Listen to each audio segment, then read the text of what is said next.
Okay, good morning student. आइए हम लोग अब हमारे साइंस में पढ़ते हैं, है ना। स्टार्ट करते हैं लेसन को। तो now we study about chapter 3, chapters name atoms and molecules. Okay, परमाणु और अणु, है ना। इसके बारे में हम लोगों को यहाँ पर पढ़ना है। Now we see the introduction and और जो इनकी पहले खोज हुई थी, इनके बारे में क्या प्रारंभिक जानकारियाँ थी, उनके बारे में हम लोग यहाँ पर अध्ययन करने वाले हैं। ठीक है, तो हम लोग अणु और परमाणु के बारे में प्रारंभिक जानकारियों को देखेंगे। सबसे पहले तो हम लोग देखते हैं वैज्ञानिकों के मन में ये वाली चीज़ बहुत प्राचीन समय से रही थी कि प्रत्येक पदार्थ वो किन पदार्थों से मिलकर बना है। ठीक है, यदि हम लोग किसी पदार्थ को, जैसे हम लोग चाहे पत्थर ले लें, एक पत्थर ले लें और उसको तोड़ते जाएं, है ना। तो तोड़ते जाएं, छोटा पत्थर बन जाएगा, और तोड़ते जाएं तो और छोटा पत्थर बन जाएगा, और तोड़ेंगे रेत नो बन जाएगा, और उसको तोड़ेंगे तो और बारीक रेत बन जाएगी।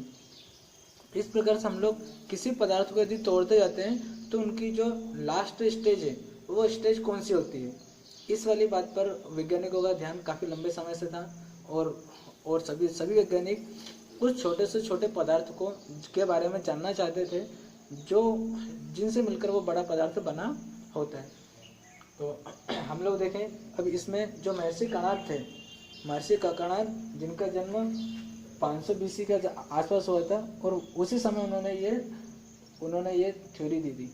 ठीक है, तो महर्षि कणाद ने इसके बारे में बताया। उन्होंने काफ़ी खोज की, और खोज करने पर उन्होंने बताया कि ये जो कोई सा पदार्थ एक छोटे से छोटे कण से बना रहता है, और उसको उन्होंने मूल कणानाम नाम दिया। क्या नाम दिया उन्होंने? मूल कणानाम नाम दिया।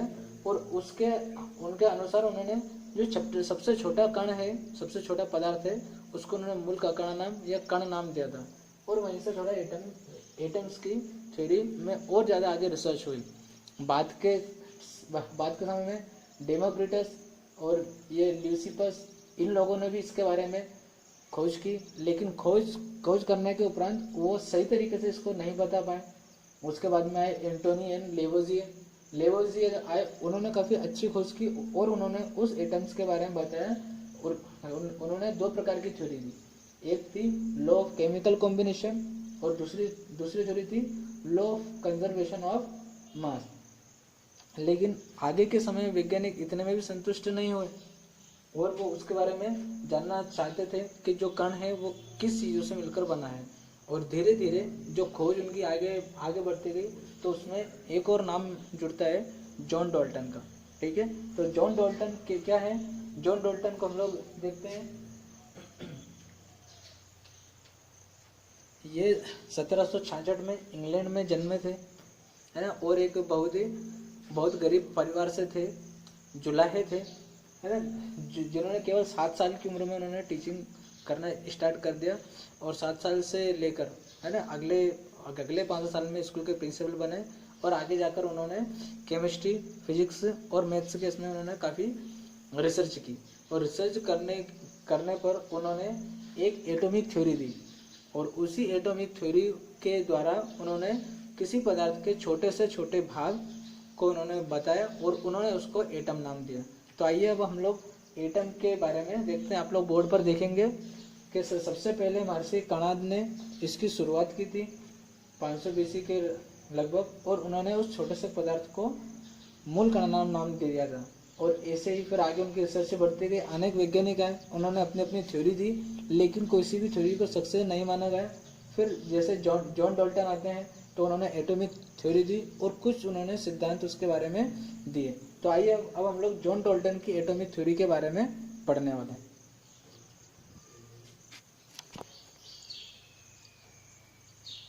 Okay, let's come now we study about John Dalton's theory. Okay, what was the name of this theory? Atomic theory, है ना। उसका नाम क्या गया था? जो जॉन डाल्टन ने थ्योरी दी थी, उसका नाम क्या था? Atomic theory. ओके, तो उसके जो प्रिंसिपल्स थे, है ना, अकॉर्डिंग टू जॉन डाल्टन, उन्होंने कुछ प्रिंसिपल्स दिए थे, कुछ सिद्धांत दिए थे कि जो एटम्स है उनको किस प्रकार से उनको पहचाना जाए, क्या उनकी विशेषता हो। तो फर्स्ट जो उसकी प्रॉपर्टीज है वो है all atoms made up of small particles. ठीक है, जो सभी एटम्स हैं वो छोटे छोटे पार्टिकल्स से मिलकर बने होते हैं। आप लोग सब बोर्ड पर देखना है। ठीक है, और सेकंड जो उसका पॉइंट है वो पॉइंट है atoms are indivisible particles which cannot be created और destroyed in a chemical reaction. यानी कि जो एटम्स हैं वो कैसे इंडिविजिबल हैं, यानी कि उनको हम लोग बांट नहीं सकते, ना तो हम लोग उनको बना सकते हैं और ना ही उसको नष्ट कर सकते हैं, है ना। कैन नॉट बी क्रिएटेड और डिस्ट्रॉयड। फिर हम लोग तीसरा पॉइंट देखेंगे आप लोग। तो तीसरा पॉइंट था उसका atoms of given elements are identical in mass and chemical properties, है ना। यानी कि वो के जो एटम्स होते हैं उनका खुद का द्रव्यमान होता है, मास होता है, और उनकी वो केमिकल प्रॉपर्टीज होती है, और उन्हीं के अनुसार वो अपने आप को उन्हीं के अनुसार वो उनका खुद का व्यवहार करते हैं। फिर हम लोग नेक्स्ट देखेंगे, नेक्स्ट पॉइंट फोर्थ पॉइंट को देखिए आप लोग। Atoms combine in a ratio of small whole numbers to form compounds, है ना। जब भी एटम्स जब वो कंबाइन होते हैं तो वो कंपाउंड्स का निर्माण करते हैं, है ना, कोई से यौगिक बनाते हैं। फिर नेक्स्ट पॉइंट देखिए कि इसका एटम्स को कांस्टेंट होते हैं कि या किसी भी कंपाउंड में एटम को कांस्टेंट होते हैं, यानी कि एक ही प्रकार के यदि वो एटम्स हैं तो वो सब कांस्टेंट रहेंगे। ठीक है, तो इस प्रकार से ये इन्होंने कुछ 5 सिद्धांत दिए थे, और उन्हीं सिद्धांत के अनुसार हम लोग एटम्स को और मॉलिक्यूल्स को पहचान सकते हैं। ठीक है, तो हम लोग आइए अब हम लोग जॉन डाल्टन की थ्योरी के अनुसार एटम्स और मॉलिक्यूल्स के बारे में थोड़ा पढ़ते हैं। एटम्स क्या है और मॉलिक्यूल्स क्या है। ठीक, उन्होंने जो थ्योरी दी है वही थ्योरी अभी तक सर्वमान्य है, मानी जाती है कि जॉन डाल्टन ने थ्योरी दी, यही अभी तक सर्वमान्य है। ठीक है, और आगे इस पर रिसर्च और भी चल रही है, तो अभी जो हम लोग इतना इसके बारे में पढ़ने वाले हैं। ठीक है, और आगे देखिए हम लोग। ओके, ऑल स्टूडेंट आप लोग सब बोर्ड पर देखिए। हम लोग यहाँ पर देख रहे हैं एटम्स के बारे में। एटम का मतलब होता है परमाणु। क्या इसका मतलब है? परमाणु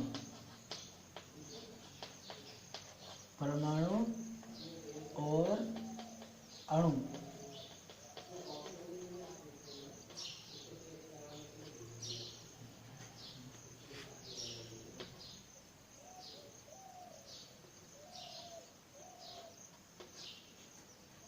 ठीक है, परमाणु और अणु।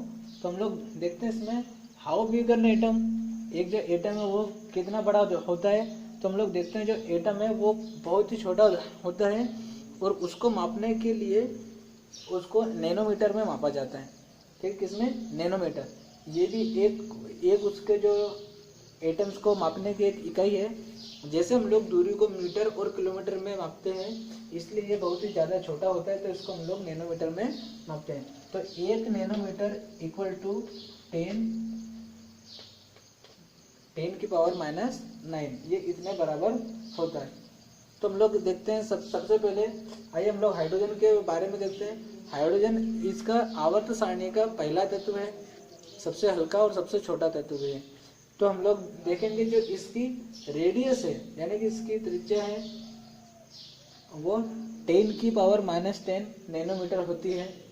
फिर हम लोग यदि देखेंगे, यानी कि ये बहुत ही छोटा होता है, एक मीटर के इतने हिस्से के बराबर ये होता है।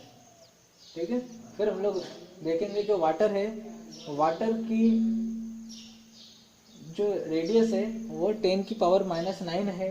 ऐसे ही हीमोग्लोबिन है ना, हमारा जो रक्त है उसकी रेडियस है 10 की पावर -8, सेम उसकी है 10 की पावर -4 नैनोमीटर। और इनको सबको हम लोग, ये बहुत ज़्यादा छोटे हैं इसलिए इनको हम नैनोमीटर में मापते हैं। ठीक है, और हम लोग आइए हम लोग देखते हैं। पर आप लोग ये एग्जांपल देखना, कुछ बुक्स में आप लोग ये वाला ये देख सकते हैं कि इसमें कितने, है ना, कौन कौन से पदार्थ हैं, उनकी कितनी रेडियस है। ठीक, नेक्स्ट हम लोग देखेंगे इसमें। आप लोग टेबल को देखिए, टेबल 3.1। ओके, आप लोग इसको गौर से देखिए, इसमें क्या क्या चीज़ लिखा है।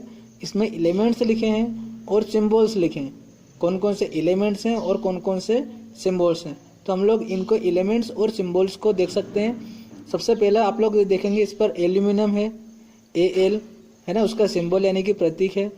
फिर आर्गन है, आर्गन को Ar से दर्शाते हैं।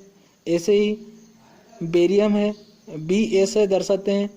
बोरोन है, B से दर्शाते हैं। ब्रोमीन है, और हम लोग दूसरे उसमें देखेंगे तो इधर कॉपर है, Cu से दर्शाया जाता है।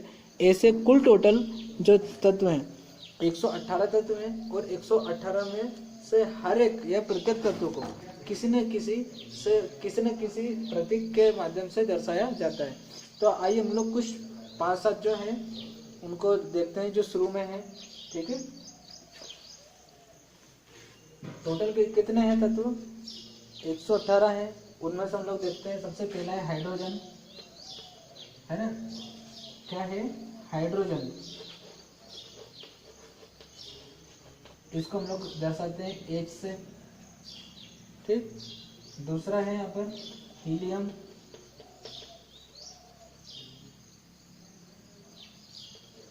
इसको हम लोग दर्शाते हैं He से। ठीक, तीसरा है लिथियम, इसको दर्शाते हैं Li से। चौथा है बेरिलियम, चौथा क्या है? बेरिलियम, इसको हम लोग दर्शाते हैं Be से। ये इनके परमाणु क्रमांक के आधार पर है। ठीक है, ऐसा ही फिर है नेक्स्ट बोरॉन, बोरॉन भी कहते हैं, इसको दर्शाते हैं B से। फिर 6 है कार्बन, है ना, और उसको हम लोग दर्शाते हैं C से।